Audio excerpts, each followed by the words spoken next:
네, 시작하겠습니다. 안녕하세요. 저는 오늘 랩 세미나 발표를 맡은 감다정입니다. 제가 오늘 소개드릴 논문은 Class Specific Semantic Recognition for OpenSet Recognition입니다. 이 논문은 2022년 게재된 논문으로 현재 약 157회의 인용수를 보이고 있습니다. 저자들은 오토인코더와 프로토타입 러닝을 결합하여 오픈셋 레코그니션 문제 상황에 적합한 클래스 스페시픽한 방법론을 제안합니다. 발표 순서는 다음과 같습니다. 먼저 문제 상황인 오픈셋 레코그니션에 대해 간략히 설명드린 다음 본 논문에서 제안한 방법에 기반이 되는 오토 인코더와 프로토타입 러닝을 소개하고 제안된 CSSR 메소드를 소개해드리겠습니다. 먼저 본 논문에서 다루는 문제인 오픈셋 레코그니션입니다. 중앙의 데이터 분포를 트레이닝 셋이라고 하면 오른쪽 분포처럼 트레이닝 셋에 포함된 클래스만 테스트 셋으로 입력되는 경우를 클로즈드 셋이라고 합니다. 반대로 트레인 당시 보지 못한 새로운 클래스가 포함된 경우를 오픈 셋이라고 하며 왼쪽의 분포처럼 개와 고양이 이외에 새로운 클래스가 입력되는 상황을 예시로 볼 수 있습니다. 오픈셋 레코그니션은 이렇게 오픈셋 상황에서 기존 학습된 클래스에 대한 샘플들은 클래스를 명확히 분류하고 새로운 클래스 샘플들에 대해서는 명확히 거부하는 것을 목표로 합니다. 다음으로 본 논문에서 주장하는 CSSR 방법론이 기반으로 삼은 두 가지 기존 접근법인 오토인코더와 프로토타입 러닝에 대해 간략히 소개해드리겠습니다. 먼저 오토인코더입니다. 오토인코더는 비지도 방식으로 데이터 집합의 표현을 학습합니다. 크게 인코더와 디코더 단계로 나눠볼 수 있는데요. 먼저 인코더는 고차원 입력 특징을 저차원 인베딩 공간으로 압축하고 디코더는 인코더가 압축한 잠재 공간의 점을 원래 특징 공간으로 다시 매핑시킵니다. 이러한 오토인코더는 각 입력 샘플에 대해 재구성 오류를 최소화하는 방향으로 학습됩니다. 그 결과 오토인코더 기반의 OSR에서는 디코더가 만들어내는 매니폴드가 known 샘플들의 분포에 맞춰지도록 학습됩니다. 즉, 디코딩 결과가 원래 샘플과 최대한 비슷해지도록 학습되는 것입니다. 하지만 이 오토인코더에는 몇 가지 단점이 있습니다. 오토인코더의 결과를 오른쪽 아래에 있는 그림으로 보면 모든 known 클래스 샘플들을 하나의 커다란 연속적인 저차원 영역, 그림에서는 하늘색 영역으로 모델링되는 것을 볼 수 있습니다. 이는 클래스 사이의 빈 영역이나 언노운 샘플까지 이 영역에 포함시켜서 노은으로 오분류할 위험이 크다는 문제가 있습니다.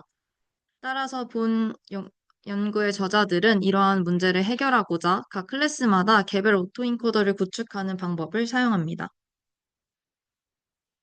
다음은 프로토타입 러닝입니다. 프로토타입 러닝은 각 클래스별 프로토타입 점을 지정하고 샘플을 가장 가까운 프로토타입 점의 클래스로 할당합니다. 프로토타입 기반의 오픈셋 레코그니션에서는 모든 프로토타입 점으로부터 멀리 떨어진 샘플을 언노운으로 분류하게 됩니다.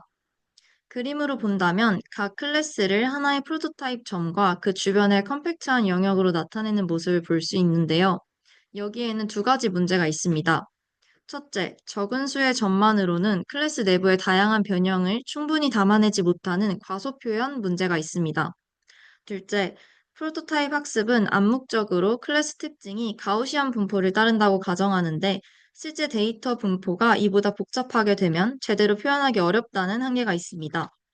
이 때문에 우측에 있는 그림에서 회색 점으로 표현된 unknown 샘플들이 프로토타입 근처의 범위 안에 들어오면 known으로 오분류될 수 있는 문제가 생깁니다.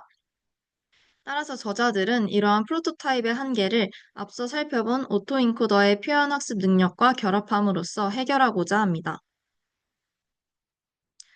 먼저 논문에서 소개하는 CSSR 메소드가 무엇인지, 그리고 저자들이 이야기하는 핵심 아이디어를 소개해 드리겠습니다.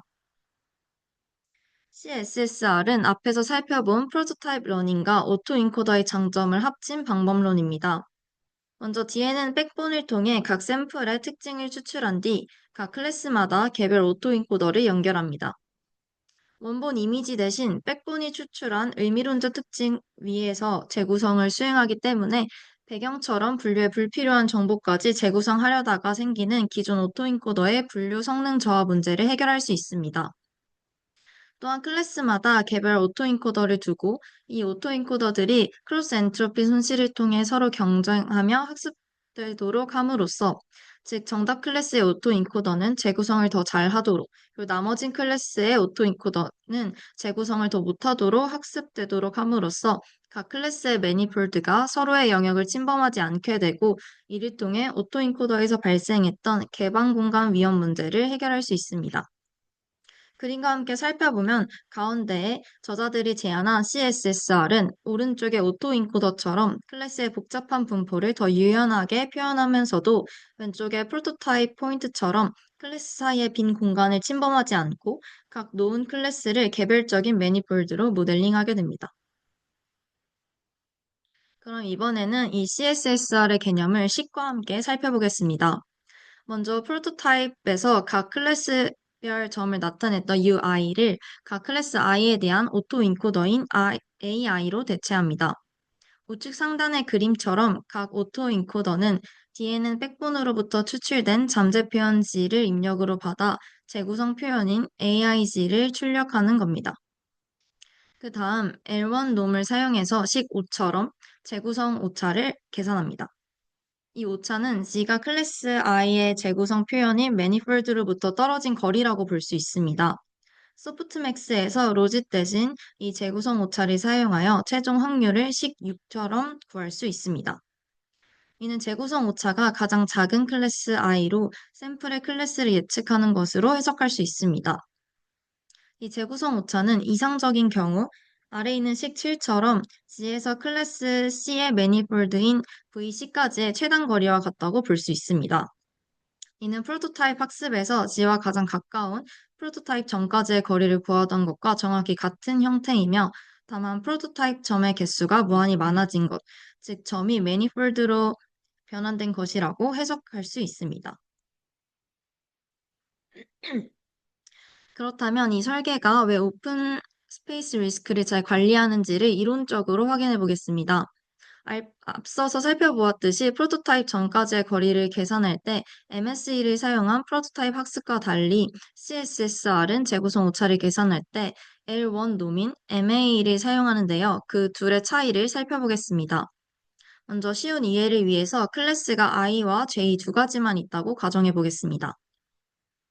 MSE를 거리 척도로 사용하면 위에 있는 식처럼 제곱 함수의 특성상 잠재 특성인 G가 자기 클래스의 프로토타입에서 멀어질수록 G에서 본인 클래스의 프로토타입까지의 거리와 다른 클래스의 프로토타입까지의 거리 차이인 이 갭이 계속 벌어지게 됩니다. 예를 들어서 G에서 UJ까지의 거리가 1이고 UI까지의 거리가 5라면 갭이 25 빼기 1로 24가 나오는데 만약에 UJ까지의 거리가 5이고 UI까지의 거리가 10이라면 갭이 75가 됩니다. 그 결과 G가 자기 클래스 프로토타입에서 점점 멀어져도 상대적인 확률인 소프트맥스 출력은 오히려 계속 커질 수도 있습니다. 즉 프로토타입 정확히 위에 있는 것이 최적이 아니게 되는 역설적인 상황이 생깁니다. 반면 MA를 쓰면 절대값 함수는 기울기가 일정하기 때문에 G가 멀어져도 두 클래스 간 거리 차이가 더 이상 벌어지지 않고 일정하게 유지됩니다. 그래서 확률은 G가 프로토타입 위에 있을 때 이미 확률이 최대값에 도달하고 자기 프로토타입에서 멀어질수록 확률이 커지지 않거나 오히려 작아지게 됩니다.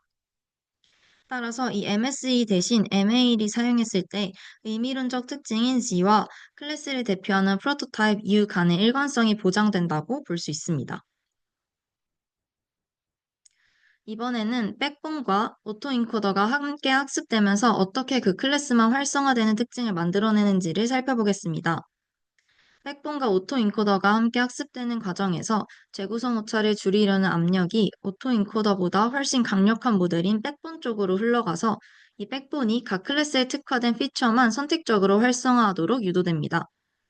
그 결과 오토인코더는 복잡한 매핑을 배울 필요 없이 상대적으로 단순한 형태로 남을 수 있고 이렇게 형성된 클래스와 연관된 피처 덕분에 어떤 클래스의 피처도 활성화 안 되는 언노운 샘플을 구별하기 쉬워집니다. 이렇게 오토인코더가 단순해지면 오버피팅 위험이 줄고 진짜 클래스를 특징 짓는 핵심적인 패턴만 학습하게 됩니다. 이렇게 학습된 CSSR과 일반적인 선형 분류기에 샘플을 통과시켜 나온 피처의 활성화 패턴을 그래프로 비교해 보겠습니다. X축이 피처를 활성화 강도 순으로 정렬한 것이고, Y축이 각 피처의 평균 활성화 절대값을 나타낸 것인데요.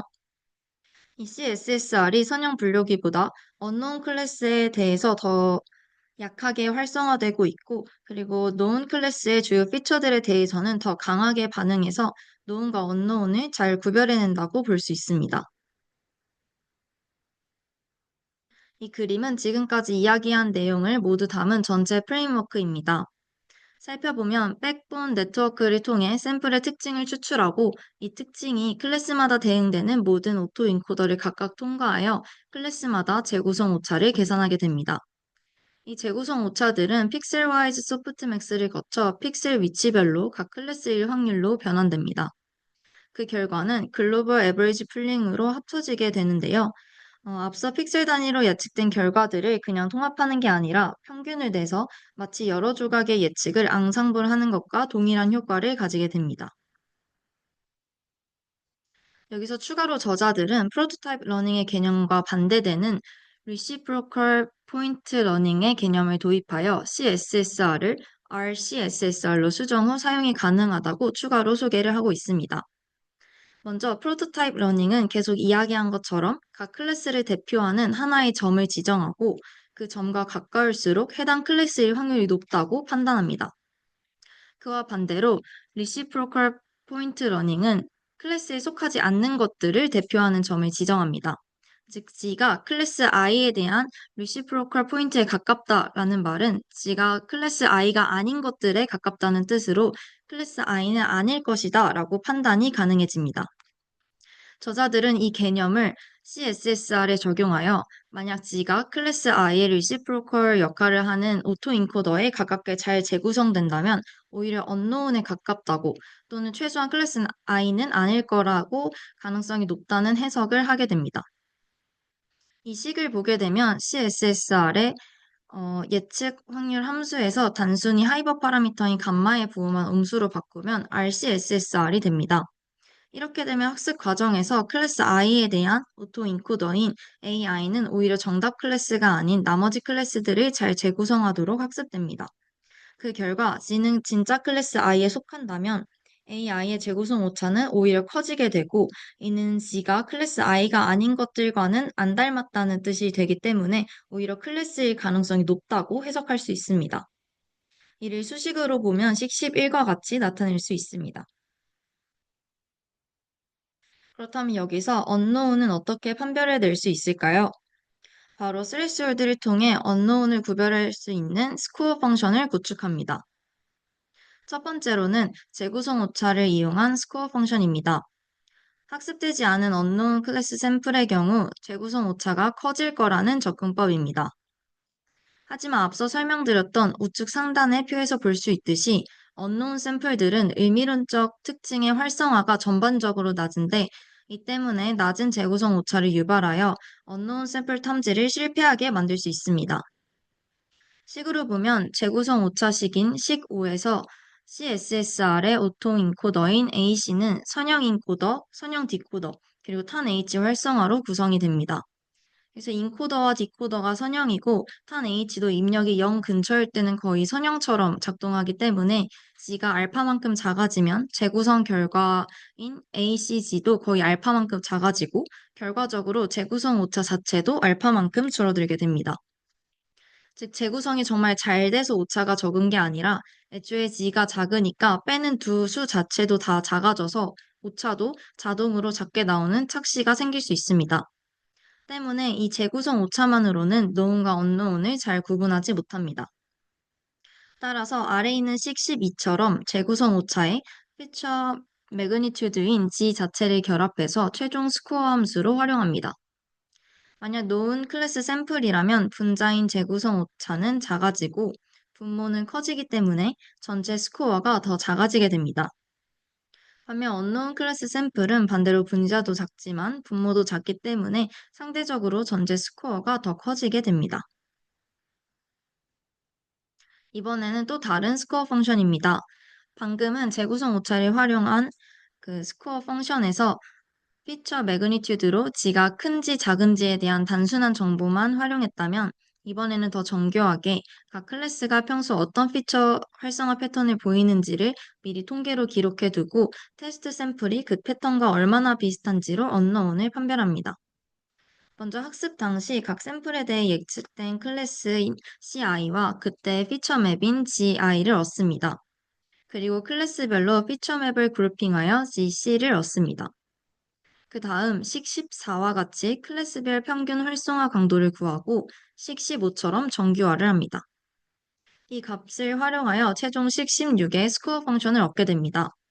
식을 보면 테스트 샘플의 G와 예측된 클래스 C의 평균 패턴인 뮤 C를 내적하여 입력된 샘플의 G가 활성화된 위치들이 클래스 C가 평소 활성화하는 위치들과 겹친다면 값이 커지게 됩니다. 즉, 노은인 가능성이 높을수록 이 스코어 펑션의 값이 커지게 됩니다. 이 스코어 펑션은 1차 통계값들로 각 피처를 독립적으로 봅니다. 첫 번째 피처가 얼마나 활성화됐는지, 그리고 두 번째 피처가 얼마나 활성화됐는지를 각각 따로 보고 평균을 낸 것이죠. 하지만 이 경우 두 피처 간의 관계 정보를 놓치게 됩니다. 따라서 이 관계 정보를 고려할 수 있도록 클래스별 피처 맵인 G를 사용하여 스코어 펑션을 하나 더 만들어냅니다. 여기서는 그램 매트릭스를 사용합니다. 그램 매트릭스는 피처 맵의 모든 픽셀 위치에서 모든 피처 값들을 서로 곱해서 더한 것입니다. 곱해지는 두 피처가 여러 픽셀 위치에서 자주 함께 크게 활성화되었다면 이 G 값도 커지게 됩니다. 반대로 둘 다 또는 둘 중에 하나라도 작으면 G는 작아집니다. 즉 피처들이 함께 활성화되고 있는지를 확인할 수 있습니다. 이를 활용하여 식 17처럼 클래스 C로 예측된 여러 학습 샘플들에서 계산한 그램 매트릭스 G를 평균 내면 클래스 C는 평소 어떤 피처 쌍들이 짝지어서 활성화되는지를 알 수 있습니다. 이렇게 얻은 GC와 테스트 샘플의 그램 매트릭스인 G를 엘리먼트 와이즈로 곱하고 더하면 테스트 샘플의 피처성 활성화 패턴이 클래스 C가 평소 보이는 패턴과 잘 겹치는지를 하나의 스코어 값으로 계산할 수 있습니다. 그 식이 바로 가장 밑에 있는 식 18입니다. 이렇게 구한 세 가지 스코어 펑션을 정규화한 다음 가중합하여 최종 언노운 판별 스코어로 사용하게 됩니다. 먼저 스코어 함수마다 스케일이 다를 수 있기 때문에 식 20처럼 정규화하는 과정을 거칩니다. 이때 각 함수의 평균과 표준 편차는 원본 학습 데이터가 아닌 증강된 학습 데이터로부터 계산됩니다. 그 이유는 학습이 끝난 모델은 학습에 사용한 데이터에 대해 오버 컨피던스하여 재구성도 지나치게 잘 되고 스코어도 극단적으로 좋게 나올 수 있기 때문입니다. 이러면 정규화의 기준 자체가 너무 낙관적일 수 있어서 랜덤하게 증강된 버전의 샘플로 평균과 표준 편차를 계산하여 정규화에 사용합니다. 이렇게 구해진 정규화된 스코어 값들은 가중합되어 식 21처럼 최종 스코어 함수로 계산됩니다. 이 스코어 함수로 언노운 샘플을 거부하게 되는데 본 연구에서는 학습된 노운 샘플의 95%가 수용되도록 보장되는 스레스홀드 값을 설정하여 사용했습니다. 이제 실험 파트입니다. 본 논문에서 제안하는 CSSR은 분류 계층만 수정하기 때문에 다양한 백본 네트워크를 사용할 수 있습니다. 본 실험에서는 데이터셋 크기에 따라 백본을 다르게 사용합니다. 먼저 소규모 데이터셋일 때는 기존 연구들을 따라 깊이, 너비, 드롭아웃 비율을 각각 44, 0으로 설정한 WRN40-4를 사용하고 타이니 이미지 넷과 같이 대규모 데이터셋에 대해서는 레즈넷 18을 백본으로 사용했습니다. 또한 앞서 언노운 탐지를 위해 스코어 펑션을 구하는 과정에서 데이터 증강법을 사용한다고 말씀드렸는데요. 증강 방법으로는 다음과 같은 변형들 중에 최대 2개를 랜덤하게 뽑아서 적용했다고 합니다. 먼저 첫 번째 실험은 언노운을 잘 탐지하는지 확인했습니다. 여기서는 노운과 언노운을 잘 구별하는지를 평가합니다. 평가 프로토콜은 오픈셋 러닝 관련 선행 연구에서 제안한 방법을 그대로 사용했습니다. 특히 평가 지표로 AURC를 사용하는데 이는 주로 스레시홀드를 통해 노운과 언노운을 구별해내는 오픈셋 레코그니션에서 이 스레시홀드에 상관없이 노운과 언노운을 얼마나 잘 구별하는지를 측정하기에 적합하기 때문입니다. 추가로 오픈셀 레코그니션 관점에서 이 AUROC를 조금 더 설명드리자면 일반적으로 unknown을 포지티브로 보고 unknown 샘플을 unknown으로 맞힌 비율을 TPR 그리고 known을 unknown으로 잘못 판정한 비율을 FPR로 보게 됩니다. 따라서 이 AUROC가 높다는 것은 TPR이 높게 유지되어 unknown을 잘 잡아내면서도 어, FPR인 known을 unknown으로 잘못 판정하는 경우를 최소화하는 threshold를 찾을 수 있다는 뜻입니다. 비교에 사용한 방법론으로는 오토인코더 기반 방법 5가지와 프로토타입 유사 방법 2가지, 그리고 2가지 최신 방법을 사용했습니다. 실험 결과 실파10에서 ARPL에 약간 뒤처지는 것을 제외하고는 모든 데이터셋에서 제한된 방법론이 우수한 성능을 보이고 있습니다. 두 번째 실험으로는 오픈셋 레코그니션으로 unknown을 판별해낸과 동시에 known 클래스의 세부 분류까지 진행합니다. 모델은 10와10으로 훈련되었으며 테스트 단계에서는 이미지넷 그리고 LSUN을 학습 당시 알려지지 않은 클래스로 사용했습니다. 테스트에 사용된 두 데이터셋은 학습 시 사용된 샘플과 동일한 이미지 크기가 되도록 크롭하거나 리사이즈했으며 이는 결과표에서 각각 C와 R로 표기되어 있습니다. 평가 지표로는 매크로 어베리지드 F1 스코어를 사용합니다. 이는 각 클래스별로 F1 스코어를 따로 계산한 다음에 단순 평균 낸 값입니다. 핵심은 unknown을 하나의 클래스로 취급한다는 것인데요. 일종의 known 클래스뿐만 아니라 unknown 클래스에 대한 판별 성능도 다른 클래스들과 동등한 비중으로 평가에 반영됩니다. 실험 결과는 오른쪽 표처럼 제안한 방법이 가장 우수하다는 것을 확인할 수 있습니다. 세 번째 실험에서는 out of distribution 탐지 설정에서의 방법론들을 비교합니다. 학습 시 unknown 데이터에 접근하지 않는다는 실험 세팅은 오픈셀 레코그니션과 동일하지만 비교 대상 방법론과 평가 지표가 OOD 탐지에서 사용되는 방식을 채택합니다. 이번 실험에서는 시파10을 모델로 학습시키고 테스트 시 이와 의미론적으로 유사한 시파100을 unknown 데이터셋으로 입력받는 세팅 한 가지와 그리고 시파10과 의미적으로 많이 다른 숫자 이미지인 SVHN을 unknown 데이터로 입력받는 세팅 이 두 가지로 진행이 됩니다. 즉, unknown과 known이 얼마나 비슷한지 또는 얼마나 다른지에 따라 난이도를 나눠서 평가를 진행한 겁니다. 여기서는 AROC 외에도 OOD 탐지에 널리 사용되는 몇 가지 평가 지표를 추가로 사용합니다. 먼저 DTACC는 모든 스레시홀드 중에 최고의 known, unknown 분류 정확도입니다. 그리고 AUin과 AUout은 프리시전과 리콜을 축으로 하는 곡선의 면적으로 in distribution과 out distribution 중 어떤 것을 포지티브로 설정하느냐에 따라서 AUin 그리고 AUout으로 나뉘게 됩니다. 실험 결과를 보면 전체적으로 본 논문에서 제안한 방법의 성능이 가장 우수했으며 특히 학습 데이터와 테스트 데이터의 차이가 큰 SVHN을 사용한 오른쪽 결과에서 성능 차이가 더 뚜렷하게 나타나는 것을 볼 수 있습니다. 이번에는 모델의 다양한 아키텍처를 비교합니다. 여기서도 실파10의 모든 클래스를 known 클래스로 설정하여 모델을 학습시키고 총 5가지의 데이터를 unknown 입력으로 받아 실험을 진행합니다. 우선 모든 모델에 대해 백본과 하이퍼 파라미터는 고정합니다. 그리고 제안한 방법인 픽셀와이즈 소프트맥스를 거친 다음 에버리지 풀링을 하는 SMAP 방식과 그 반대로 일반적인 예측 전략인 APSM 방식을 비교합니다. 마지막으로 제안한 MA를 사용했을 때와 MSE를 사용했을 때의 결과를 비교합니다. 그 결과 표에 나와 있듯이 제안한 방법론이 클로즈드 셋에 대한 정확도도 좋고 픽셀 와이즈 클래시피케이션 방법인 SMAP를 사용했을 때 전반적으로 성능이 크게 향상되는 것을 확인할 수 있었습니다.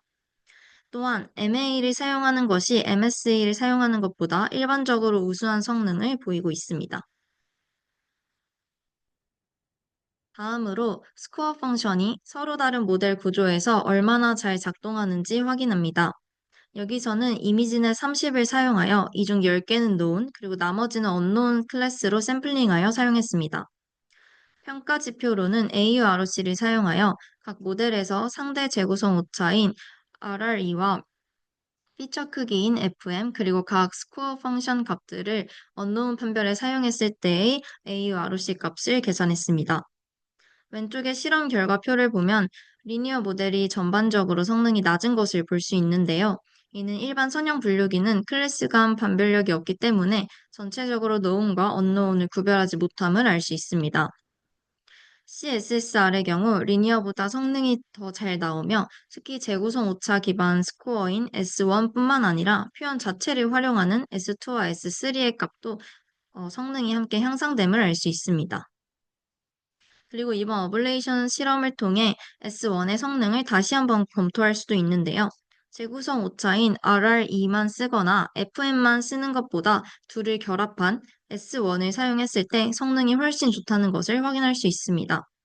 또한 방법론적으로 보더라도 제한한 픽셀와이즈 처리와 MA를 모두 적용했을 때 성능이 가장 잘 나오는 것도 볼 수 있습니다. 오른쪽 그래프는 더 다양한 데이터셋에 대한 결과로 대체적으로 모든 스코어 펑션을 사용했을 때 성능이 가장 잘 나옴을 보여주고 있습니다.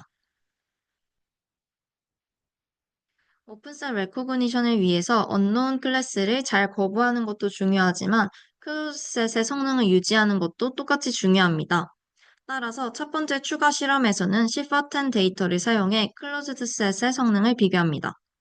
여기서 our baseline은 CSSR과 정확히 같은 실험 환경에서 클래시피케이션 레이어만 CSSR 대신 일반적인 리니얼 클래시파이어로 바꿔서 저자들이 직접 학습시킨 결과입니다. CSSR을 사용했을 때 미미하게 성능이 향상이 되는데 이는 더 나은 표현 학습이 클로즈셋의 성능을 향상시킨다는 것을 나타냅니다. 다음 실험에서는 오픈리스에 따른 정확도를 비교합니다. 여기서 말하는 오픈리스는 쉽게 생각하면 전체 클래스 중에 unknown의 비율 정도로 해석할 수 있습니다. 정확히 해석해보자면 식 22에서 ntrain은 학습 때 본 known 클래스의 개수, 그리고 nTest는 테스트 때 등장하는 전체 클래스 개수, 그리고 ntarget은 테스트 때 정확히 분류해내야 하는, 즉 관심 있는 테스트 개수입니다. 여기서 분자가 커지면 학습 당시 보는 known 클래스의 개수가 많아지므로 오픈리스가 줄어들 겁니다. 반면 분모가 커진다는 것은 테스트에서 등장하는 unknown 클래스 개수가 많아지는 것으로 오픈리스가 증가하게 됩니다. 실험 결과를 보면 오픈리스가 커짐에 따라서 리니어 모델은 정확도가 급격히 줄어드는 것을 볼 수 있지만 제한한 방법론은 정확도를 어느 정도 유지하는 흐름을 볼 수 있습니다. 이번에는 대규모 데이터셋인 이미지넷 1000을 사용하여 대규모 분류 작업에서의 모델을 평가합니다. 이 데이터셋은 100만 개 이상의 훈련 이미지와 5만 개의 검증 데이터로 구성된 1000개의 클래스를 포함하는 매우 큰 데이터셋입니다. 여기서 100개의 클래스를 known으로 900개의 클래스를 unknown으로 설정하고 실험을 진행합니다. 평가 지표에는 TPR이 95%일 때 unknown 샘플이 올바르게 거부될 확률인 TNR at TPR 95와 오픈셋 클래시피케이션 레이트인 OSCR이 추가됩니다. OSCR은 AUROC와 포지티브 판정 조건의 차이가 있는데요.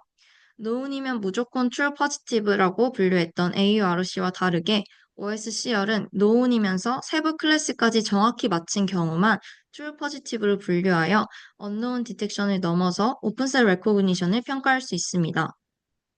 실험 결과 제안한 방법이 이전 연구들보다 명확히 우수하며 이는 대규모 데이터셋에서의 오픈셋 성능이 그동안 과소평가되었음을 나타냅니다.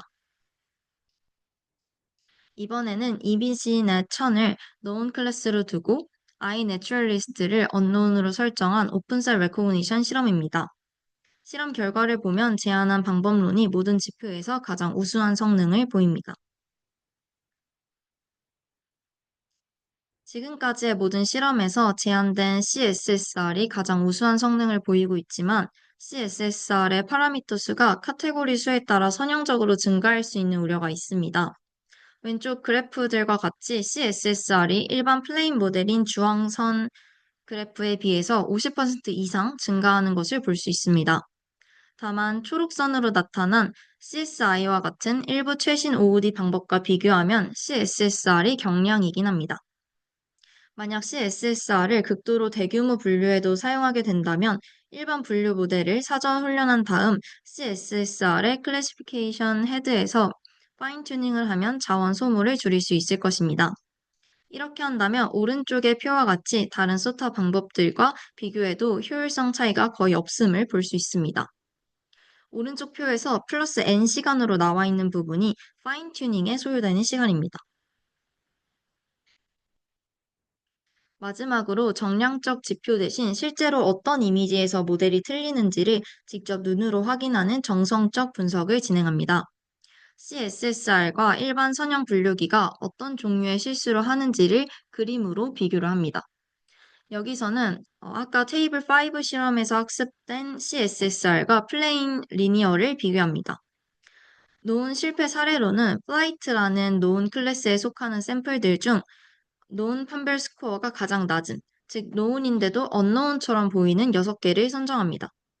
그리고 언노운 실패 사례로는 실제로는 언노운인 샘플들 중 노은 판별 스코어가 가장 높은, 즉 언노운인데도 노운처럼 보이는 6개를 선정합니다. 먼저 위에 노은 실패 사례를 보면 CSSR은 주로 대상 객체가 상대적으로 작은 원거리 이미지에 초점을 두고 있습니다. 반면 일반 모델은 비행기가 너무 가까이 있는 경우도 실패합니다. 아래의 언노운 실패 사례를 보면 CSSR과 일반 모델 모두 돛담배가 가장 많은 혼란을 야기하는데 이는 유사한 배경과 질감 때문일 수 있습니다. 반면 일반 모델에서는 비행기와 전혀 다른 탱크를 비행기로 오인식하고 있는데요. 이렇게 아무 관련도 없어 보이는 대상까지 무작위로 착각한다면 언제 어떤 상황에서 실패할지를 예측할 수 없어서 신뢰할 수 없는 시스템이 됩니다. 특히 자율주행이나 의료, 보안 등 안전이 중요한 응용에서 특히 치명적일 것입니다. 결론입니다. 본 연구는 오픈셀 레코그니션을 위한 새로운 딥 네트워크인 CSSR을 제안하기 위해 오토인코더와 프로토타입 러닝 프레임워크를 통합했습니다. CSSR은 노은 클래스마다 개별 오토인코더를 지정하고 이 오토인코더는 백본 DNN의 상단에 삽입되어 학습된 이미지의 의미론적 표현을 재구성합니다. 이러한 클래스별 오토인코더는 클래스별 학습 가능한 오토인코더 매니폴드로 표현된 점 집합을 가진 프로토타입 학습으로 간주될 수 있습니다. 또한 프로토타입 학습에서 일반적으로 사용되는 MSE 거리가 프로토타입 점과 실제 데이터 분포 사이에 불일치한 분포를 유발할 수 있음을 지적하며 대신 MAL이 사용하여 프로토타입 점과 데이터 점 사이의 일관성을 보장합니다. 또한 Reciprocal Point Learning 아이디어를 통해 CSSR을 RCSSR로도 수정하여 사용할 수 있습니다. 마지막으로 다양한 표현 기반의 스코어 펑션을 탐색했습니다. 여러 데이터셋에서 수행된 실험 결과는 제한된 방법이 다른 최신 방법들보다 우수함 또한 보여줬습니다. 저자들은 피처 워크로 오픈셀 레코그니션의 일반적인 과제인 고차원 그리고 대규모 이미지에 대해서 계층 구조를 활용하는 방법과 학습 시점에서 확보 가능한 노은의 아웃라이어 정보를 활용하는 방향을 향후 과제로 이야기합니다. 마지막으로 본 논문을 읽으며 들었던 저의 생각을 간단하게 전하면서 발표를 마무리하자면 오픈셋 과정은 제조 분야를 포함한 여러 분야의 실제 상황에서 자연스럽게 발생할 수 있다고 생각합니다.